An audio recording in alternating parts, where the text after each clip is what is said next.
Hi everyone, welcome back to Eco and Crafts. If you clicked on this video, then hopefully you're expecting a review of the Ethique sweet and spicy shampoo bar. I'm still on the quest for the perfect shampoo bar. I think there's loads of really good things about shampoo bars. They're obviously really travel friendly, good if you're going on planes, no plastic, which is great, and if you can keep them dry then they can last for a really long time and work out cheaper in the long run. There's obviously a lot of issues with shampoo bars, which is people find that they don't agree with their hair, they don't like the way sometimes they feel afterwards, and if you kind of have a shower cubicle, it's quite difficult sometimes to keep shampoo bars dry. But in any case, especially when I'm traveling, if it's like a long weekend or whatnot, I do like to take a shampoo bar with me, but I'm still on the quest for the perfect shampoo bar. So on the recommendation of one of my really good friends, I tried out the Ethique brand for the first time. Not something I'd reached for previously. They do tend to be about twice as expensive as a lot of the other shampoo bars that you can get on the high street.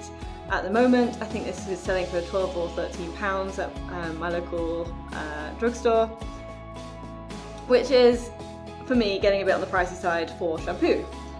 Any case, she swears by it, so I bought some, and I must admit I was really disappointed. To the point that I actually couldn't finish using it. It smells amazing, it looks really great, it's got all these like tiny little like exfoliating style granules in it, but unlike a lot of other shampoo bars that I feel like you can use for the best part of a week before your hair starts feeling a little bit tacky and you feel like you need to use something else, this was just straight away just like really waxy feeling on my hair. And I tried to make sure I was using only like the smallest amount. Was I using too much? No, still really waxy.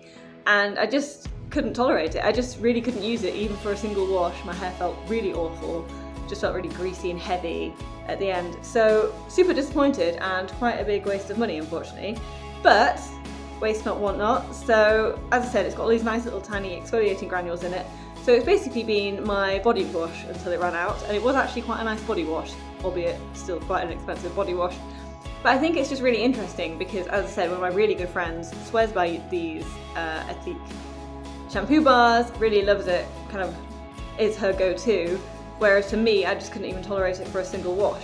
So I think it's really great to kind of either not rule shampoo bars out completely and keep trying to see what works for yourself, but unfortunately for me, this is not the one.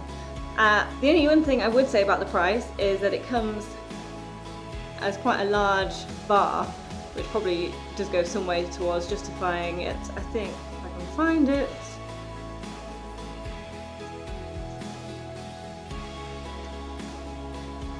Don't know why that took me so long.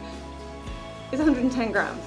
And comparing that to the vastly cheaper shampoo bar that I'm currently trying out, this is I think only about 60 grams. So it is sort of double the price, but essentially getting on towards double the weight as well. So you can factor that in, I suppose. The only other things I have to say is that it doesn't use palm oil, which is a big plus, but unfortunately it does contain sulfates, although I think Ethique does do shampoo bars that doesn't contain sulfates, if that is something that is important to you. But anyway, just a super quick video to say that, like with all things, it might be worth a try, but not my favourite, and my quest for the ideal shampoo bar continues. And as I said, I'm trying out this shampoo bar at the moment, so check in the next few weeks to see how I get on with this one. But I would say I'm currently on day 3 of using it, and it's looking pretty good, so we shall see. As always, if you found these videos useful or you want to see any more, then please consider subscribing and pressing the notification bell. If you're into any crafts and want to see how I got on with making my new camisole top, then I'll pop a link in the icon above, and I'll see you next time.